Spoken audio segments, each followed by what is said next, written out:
मित्रों, आज हम क्लास 11th हो, चाहे नीट की तैयारी कर रहे हो, चाहे आरपीएससी सेकंड ग्रेड की तैयारी कर रहे हो, उनका महत्वपूर्ण टॉपिक पढ़ेंगे माइक्रो प्लाज्मा। इनमें हर बार क्या है, कंपटीशन में एक पर्सन पक्का आता है, क्योंकि इनके कुछ नाम ही ऐसे टिपिकल हैं जिन्हें याद रखने में थोड़ा टाइम लगता है, लेकिन जब हम बार बार अभ्यास करेंगे तो ये माइक्रो प्लाज्मा आसानी से हमें जो मार्क्स है उनमें पॉजिटिव देके जाएगा। तो सबसे पहले बात आती है प्रिय मित्रों, माइक्रो प्लाज्मा है क्या? तो यह तो कंफर्म है, यह प्रोकैरियोट होते हैं। क्या होते हैं? प्रोकैरियोट। लेकिन यह ऐसे प्रोकैरियोट होते हैं प्यारे मित्रों, प्रोकैरियोट होते हैं जिनमें सेल वॉल नहीं होती, यानी सेल वॉल इनमें नहीं पाई जाती। तो वे प्रोकैरियोट जिनमें सेल वॉल का अभाव होता है, उन सूक्ष्म जीव को माइक्रोप्लाज्मा कहा जाता है। अब यहां पर जो सेल वॉल नहीं होती है, इसकी वजह से प्रिय मित्रों ये क्या करते हैं, अपना आकार लगातार बदलते रहते हैं, इसीलिए इन्हें बहुरूपी भी कहते हैं। ये बहुरूपी यानी बहरूपिया होते हैं, अपना आकार लगातार बदलते हैं, क्योंकि इनमें सेल वॉल नहीं पाई जाती। और सेल वॉल नहीं पाई जाने के कारण प्रिय मित्रों ये जो एंजाइम होते हैं, एंजाइम के प्रति जो है वो संवेदी नहीं होते, यानी एंजाइम का इन पर कोई ज्यादा, ये एंजाइम के प्रति ज्यादा लगाव नहीं रखते हैं, क्योंकि इनमें सेल वॉल नहीं पाई जाती। तो यह एंजाइम के प्रति क्या होते हैं, संवेदी नहीं होते। पर्सन सीधा आता है, माइक्रोप्लाज्मा एंजाइम के प्रति संवेदी नहीं होते। इनका कारण क्या है? सेंसिटिव नहीं होते, क्योंकि इनमें सेल वॉल नहीं पाई जाती है। जैसे कोई आपकी त्वचा पर पिन चुभाए, आपका हाथ अचानक हटेगा, इसका मतलब आप सेंसिटिव हैं। अब आप बताइए, मरे हुए व्यक्ति पर पिन चुभाएंगे, क्या वो सेंसिटिव होगा, संवेदी होगा? नहीं। तो इसी प्रकार जब एंजाइम इनसे रिएक्ट करते हैं तो माइक्रोप्लाज्मा पर कोई इफेक्ट नहीं होता, क्योंकि इनमें सेल वॉल नहीं पाई जाती। तो यह आप समझ गए होंगे सेल वॉल के इस प्रकार से। एक सेल वॉल नहीं पाई जाने के कारण इन माइक्रोप्लाज्मा को सेल वॉल रहित जीवाणु भी कहते हैं, यानी सेल वॉल रहित बैक्टीरिया भी इन माइक्रोप्लाज्मा को कहा जाता है। कारण यही है, इनमें सेल वॉल है वो एब्सेंट होती है। तो ये तमाम फैक्ट है, सब प्रारंभिक जानकारी माइक्रोप्लाज्मा के बारे में। अब प्रिय मित्रों यहां पर यदि हम देखें, माइक्रोप्लाज्मा जो शब्द है वो किसने दिया था? तो सबसे पहले नोवेक आते हैं। नोवेक ने प्रिय मित्रों कौन सा शब्द दिया था? सर्वप्रथम माइक्रोप्लाज्मा शब्द दिया था। किसने दिया था? नोवेक ने दिया था। इसके बाद में जो आते हैं वो हैं बोरेल ने प्रिय मित्रों इसे एस्ट्रोकोकस कहा। एस्ट्रोकोकस, यह ध्यान रखें, माइक्रोप्लाज्मा को एस्ट्रोकोकस किसने कहा था? बोरेल ने कहा था। और माइक्रोप्लाज्मा शब्द है वो किसने दिया? नोवेक ने। एक जो आगे माइक्रोबायोलॉजिस्ट आएंगे वो है डोई, डोई। इस डोई ने क्या कहा था? इसे MLO कहा था, यानी mycoplasma like organism, mycoplasma like organism किसने कहा था? डोई ने कहा था। एक रोकस आते हैं, रोकस और नोकार्ड आते हैं। ये इसको प्रिय मित्रों क्या कहते हैं? PPLO कहते हैं। यानी सबसे छोटी कोशिका जो होती है वो माइक्रोप्लाज्मा PPLO की होती है। सबसे बड़ी कोशिका शतमुर्ग का अंडा होता है। सबसे लंबी कोशिका तंत्रिका कोशिका होती है। तो रोकस व नोकार्ड ने माइक्रोप्लाज्मा को PPLO कहा था। PPLO की फुल फॉर्म होती है pleural pneumonia like organism. Pleural pneumonia like organism PPLO की फुल फॉर्म होती है। ये थी माइक्रोप्लाज्मा शब्द किसने दिया, माइक्रोप्लाज्मा को और किस नामों से जाना जाता है, एस्ट्रोकोकस किसने कहा था, माइक्रोप्लाज्मा लाइक ऑर्गेनिज्म किसने कहा था, और पीपीएलओ किसने कहा था। अब प्रिय मित्रों आते हैं माइक्रोप्लाज्मा के उपनाम। तो चलिए यहां पर हम माइक्रोप्लाज्मा के जो उपनाम हैं वो हम देखते हैं कि माइक्रोप्लाज्मा के अदर नेम और क्या हैं। तो उपनाम के बारे में यदि हम देखें, उपनाम बहुत इजी है, एक शब्द याद रखना है, जीएमपी है, वो लॉस में चल रही है। जब भी कोई कंपनियां मेडिसिन से संबंधित जो प्रोडक्ट बनाती है उनमें लिखा हुआ आता है जीएमपी जो है फॉलो, गुड मैन्युफैक्चरिंग प्रैक्टिस। तो यहां पर हम इस ट्रिक का इस्तेमाल माइक्रोप्लाज्मा के उपनाम में करेंगे। जी का मतलब होता है प्रिय मित्रों ग्लेक्सोप्लाज्मा, ग्लेक्सोप्लाज्मा। जी का मतलब क्या होता है, ग्लेक्सोप्लाज्मा, माइक्रोप्लाज्मा को ही कहते हैं। एम का मतलब होता है मोलिक्यूलस।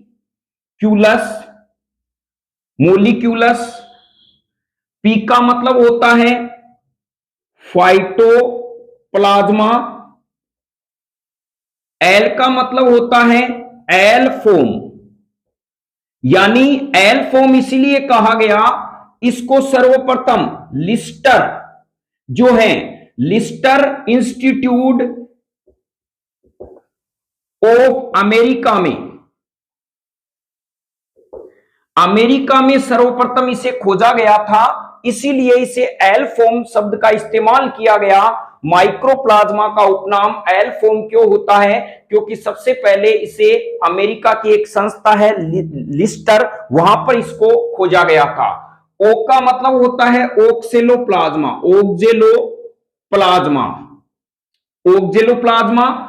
एस का मतलब होता है स्पाइरोप्लाज्मा।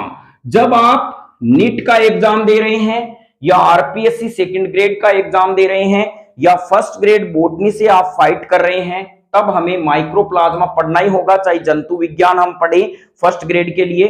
तो यह वर्ड हमें याद रखने हैं, माइक्रोप्लाज्मा के उपनाम क्या है, और 11th का भी यह क्या है टॉपिक है, जिनमें एनसीईआरटी ने इसे संक्षिप्त में इन्वॉल्व किया गया है। तो चलिए प्रिय मित्रों, उपनाम जानने के बाद में अब हम देखते हैं माइक्रोप्लाज्मा जो होते हैं उनकी महत्वपूर्ण जो फैक्ट हैं वो। यह माइक्रोप्लाज्मा क्या होते हैं प्रिय मित्रों, ग्राम नेगेटिव होते हैं। क्या होते हैं, ग्राम नेगेटिव होते हैं। इसीलिए क्या होता है कि इन पर कुछ एंटीबायोटिक का तो असर पड़ता है, कुछ एंटीबायोटिक का असर नहीं पड़ता। वायरस जो होते हैं वो ना तो ग्राम पॉजिटिव होते हैं ना ग्राम नेगेटिव होते, इसलिए वायरस पर एंटीबायोटिक का बिल्कुल भी इफेक्ट नहीं पड़ता। तो माइक्रोप्लाज्मा ग्राम नेगेटिव होने से इन पर एंटीबायोटिक का क्या करेगा, इफेक्ट पड़ेगा। एंटीबायोटिक, एंटीबायोटिक को हिंदी में कहते हैं प्रतिजैविक, यानी वे औषध जिनका निर्माण सूक्ष्म जीव से होता है, बाद में वही औषध सूक्ष्म जीवों की वृद्धि को रोकने या उन्हें मारने के काम आते हैं, उन्हें एंटीबायोटिक या प्रतिजैविक औषध कहा जाता है। कौन से ऐसे एंटीबायोटिक हैं जो अफेक्टेड करेंगे यानी प्रभावित करेंगे, तो यहां ध्यान रखना, जो इनको प्रभावित करेंगे इसका मतलब वो माइक्रोप्लाज्मा की टीसी काट देंगे। क्या काट देंगे, टीसी काट देंगे। टी का मतलब हो गया टेट्रासाइक्लिन, और सी का मतलब हो गया क्लोरेमफिनोल। यह एंटीबायोटिक दो ऐसे हैं जो माइक्रोप्लाज्मा को प्रभावित करते हैं। इन औषधि को देने से माइक्रोप्लाज्मा की बीमारी संभाव्यता रुक जाती है। अफेक्टेड का मतलब यह हो गया, इन पर यह कारगर साबित होंगे। प्रिय मित्रों, एक आता है नॉट अफेक्टेड, यानी अनअफेक्टेड होते हैं, जो अफेक्टेड इनका प्रभाव नहीं पड़ता है, नॉट अफेक्टेड। अफेक्टेड में हम एक शब्द याद रखेंगे जिनका नाम है पीवीसी, यानी केमिस्ट्री में इसको पॉलीवाइनिल क्लोराइड कहते हैं। ये वाइनिल क्लोराइड का बहुलक होता है, पॉलीमर होता है, लेकिन हमारे यहां पे ट्रिक काम आएगी ये। पी का मतलब होता है पेनिसिलिन, लीन, पेनिसिलिन होता है, वी का मतलब होता है विनका माइसिन, और सी का मतलब होता है प्रिय मित्रों सेफेलेरिडीन, सेफेलेरिडीन। तो देखिए नाम आप लिख सकते हैं, पी का मतलब पेनिसिलिन, वी का मतलब विनकामाइसिन, सी का मतलब सेफेलेरिडीन है। ये ऐसे एंटीबायोटिक हैं जिनका माइक्रोप्लाज्मा पर कोई प्रभाव नहीं पड़ता है, कोई अफेक्टेड नहीं पड़ता है, तो यह कहलाते हैं पीवीसी के रूप में। कभी कभी प्रश्न आता है ऐसे कौन से एंटीबायोटिक हैं जिनका अफेक्ट माइक्रोप्लाज्मा पर नहीं पड़ता, तो इनमें से एक औषधि दिया जाता है, और यह महत्वपूर्ण औषधि है जो नहीं और यस में और ना में आपको दी गई है। अब प्रिय मित्रों नेक्स्ट हमारे पास में आता है कि जो माइक्रोप्लाज्मा जो होते हैं वो पादप के किस भाग को अफेक्ट करते हैं।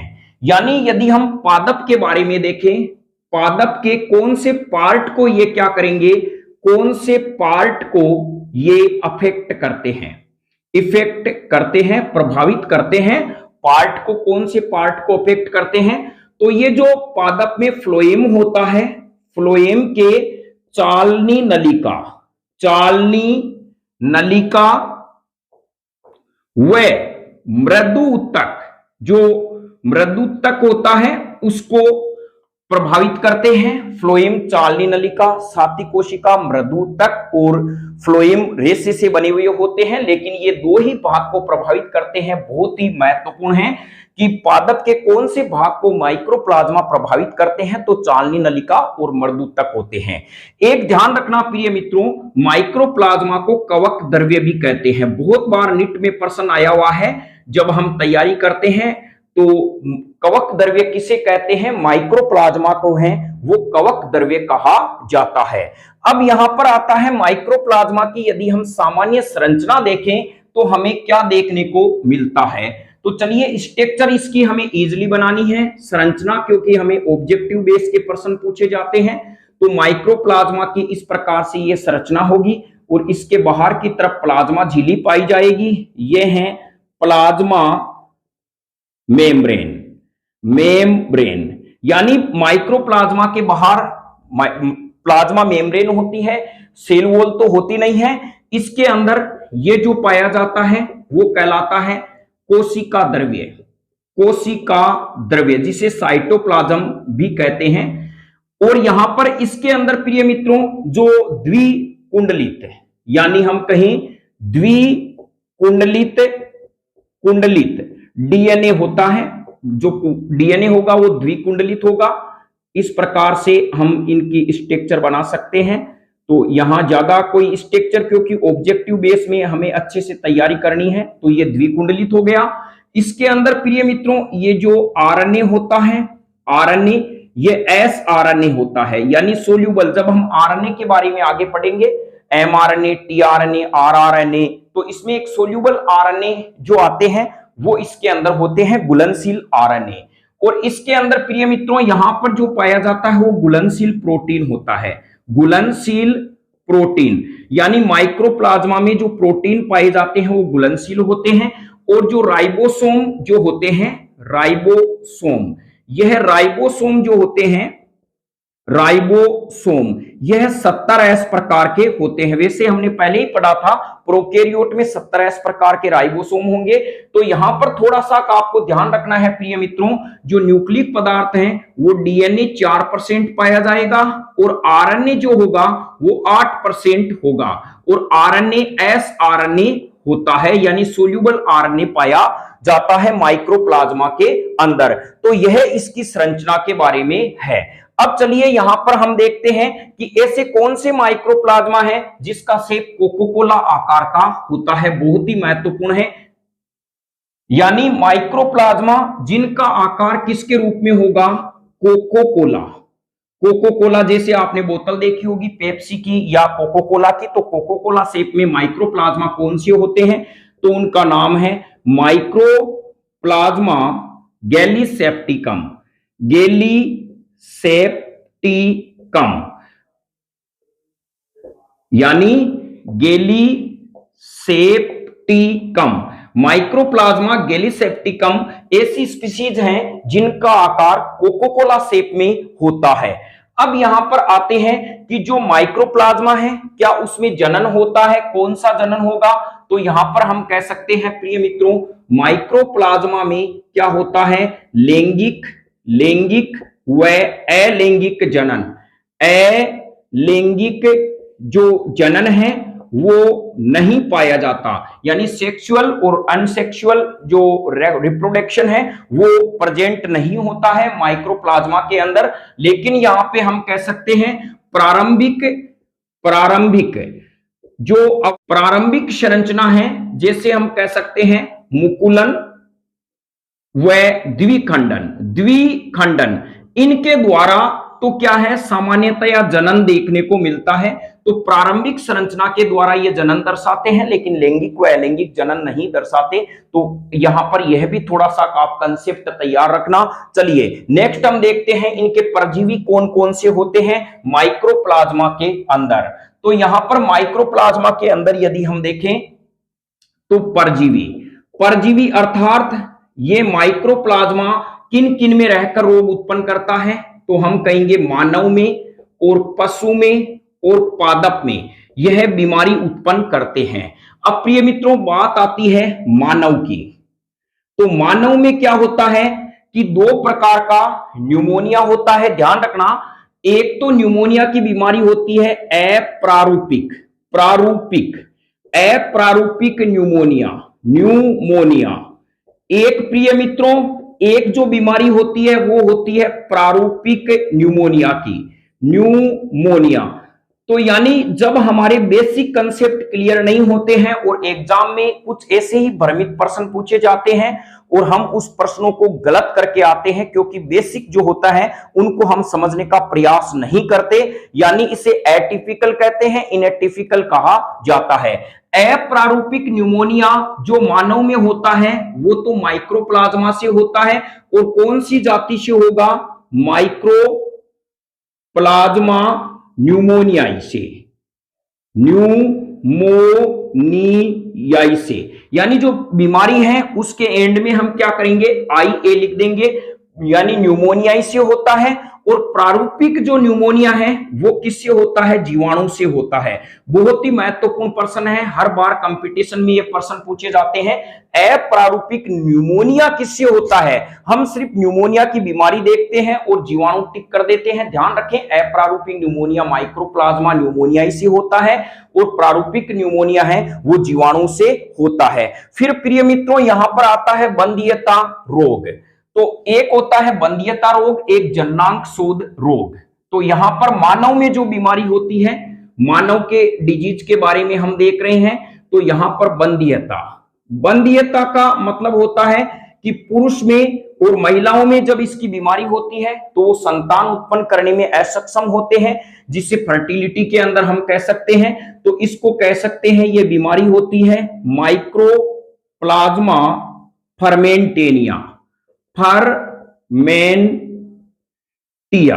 फर्मेंटिया से यह बीमारी होती है, माइक्रोप्लाज्मा फर्मेंटिया से।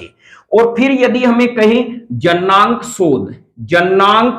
जो शोध है, यानी हम जो मानव में जननांग है उनमें सूजन आ जाती है, वो किससे होता है, वो होता है माइक्रोप्लाज्मा हुमिनस से। यह बीमारी होती है मानव के अंदर। अब प्रिय मित्रों यदि हम देखें पशुओं में कौन कौन सी बीमारियां होती है उनके बारे में हम देखते हैं। तो पशुओं में कौन सी बीमारी होगी, तो पशुओं के अंदर माइक्रोप्लाज्मा कौन सी बीमारी उत्पन्न करते हैं, एनिमल्स के अंदर कौन सी बीमारी उत्पन्न करते हैं। तो सबसे पहले यदि हम बात करें न्यूमोनिया के बारे में, न्यूमोनिया ध्यान रखना प्रिय मित्रों, पशुओं में होने वाले न्यूमोनिया को फ्लूरल न्यूमोनिया कहते हैं। यानी पशुओं में होने वाले जो न्यूमोनिया है उसे फ्लूरल न्यूमोनिया कहते हैं, जबकि मानव में होने वाले न्यूमोनिया को केवल न्यूमोनिया की डिजीज कहा जाता है। और यह जो पशुओं में जो न्यूमोनिया की बीमारी होगी वो किससे होगी? वो होगी प्रिय मित्रों माइक्रोप्लाज्मा माइकोइड से होती है। किससे होती है? माइक्रोप्लाज्मा माइकोइड से। तो ध्यान रखें प्रिय मित्रों, पशुओं में होने वाले न्यूमोनिया को प्लूरल न्यूमोनिया कहा जाता है और ये माइक्रोप्लाज्मा माइकोइड से बीमारी होती है। अब यहां पर यदि हम बात करें जननांग शोथ, पशुओं में भी क्या है? जननांग शोथ की बीमारी होती है। तो यहां पर यह होगी माइक्रोप्लाज्मा बोवीजेंथिया से। माइक्रोप्लाज्मा बोवीजेंथिया से जननांग शोथ रोग होता है। और एक महत्वपूर्ण बीमारी होती है भेड़ व बकरी में। भेड़ व बकरी में मित्रों कौन सी बीमारी होगी? एगलेटिया की डिजीज होगी। इसमें उसके जो यहां पर होते हैं गले में सूजन आ जाती है और यह माइक्रोप्लाज्मा एगलेटिया से रोग होता है। तो देखिए पशुओं में होने वाली न्यूमोनिया को प्लूरल न्यूमोनिया कहते हैं। ये माइक्रोप्लाज्मा माइकोइड से होते हैं। जननांग जो बीमारी होती है वो माइक्रोप्लाज्मा बोवीजेंथिया से होती है। और भेड़ व बकरियों में एगलेटिया रोग होता है। सीधा सीधा नीट में प्रश्न आता है एगलेटिया बीमारी का संबंध किससे है? माइक्रोप्लाज्मा से है। और ये किस में होता है? भेड़ व बकरियों में होता है। और कौन से जीवाणु से यानी माइक्रोप्लाज्मा की जाति से होता है? माइक्रोप्लाज्मा एगलेटियाई से यह रोग होता है। अब यहां पर यदि हम देखें भेड़ व बकरियों के अंदर तो प्रिय वो है पादप में कौन कौन सा रोग होता है? पादप में प्रिय मित्रों जो होते हैं वो बेंगन में क्या होता है? लघु पर्णी रोग होता है, यानी इसकी पत्तियां क्या हो जाती है? छोटी हो जाती है। मक्के में क्या होता है? वामन रोग होता है। कुछ मक्के जो होते हैं आप देखते होंगे इतने से एक शेप में होते हैं, छोटे आकार में रह जाते हैं, तो मक्के में वामन रोग होता है। आलू में क्या होता है प्रिय मित्रों? आलू में कुर्चिसम रोग होता है। कुर्चिसम यानी आलू की जो पत्तियां होती हैं वो झाड़ू के आकार की हो जाती है, जिसे आलू का कुर्चिसम रोग कहा जाता है। फिर यदि हम कहें पपीते में जो बीमारी होती है से रोग होता है, शीर्ष रोग होता है, यानी इसमें पपीते के जो ऊपर वाला जो जहां पपीते लगे होते हैं उसके ऊपर वाला भाग है वहां पे गुच्छा बन जाता है। और गुच्छा बनने से पपीते के आकार में आप देखते होंगे कभी कभी छोटेपन भी आ जाते हैं। तो गुच्छित शीर्ष रोग किसमें होता है? पपीते में। और ये एक होता है लौंग में पर्णमिता रोग होता है।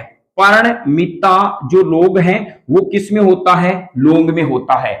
अब एक महत्वपूर्ण जो फैक्ट है वो अपने दिमाग में ध्यान रख ले प्रिय मित्रों, जो माइक्रोप्लाज्मा है उसकी प्लाज्मा झिल्ली में जो बहुत ही फैक्ट पर्सन है माइक्रो जो प्लाज्मा है, प्लाज्मा इनकी प्रिय मित्रों जो सेल यानी प्लाज्मा मेम्ब्रेन है, प्लाज्मा मेम्ब्रेन इनमें क्या होता है? वसा में क्या है कि फास्फोलिपिड नहीं पाया जाता।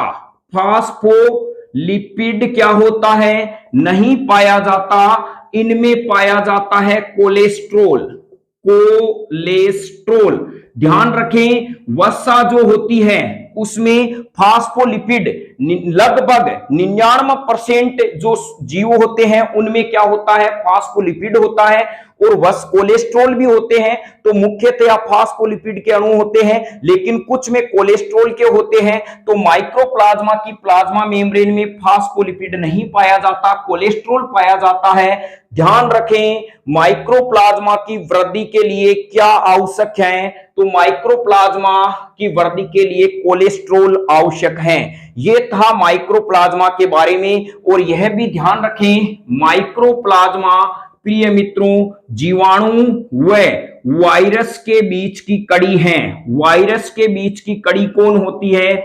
माइक्रोप्लाज्मा होती है। तो जीवाणु व वायरस के बीच की कड़ी कौन है? माइक्रोप्लाज्मा। वायरस क्या है? सजीव व निर्जीव के बीच की कड़ी है। इसी प्रकार जुड़े रहें, आगे हम शैवाल, ब्रायोफाइटा, लाइकेन के बारे में टॉपिक लेके आएंगे। कवक क्या होता है, जिम्नोस्पर्म है, एंजियोस्पर्म है, फुल डिटेल के साथ पढ़ेंगे। जय हिंद।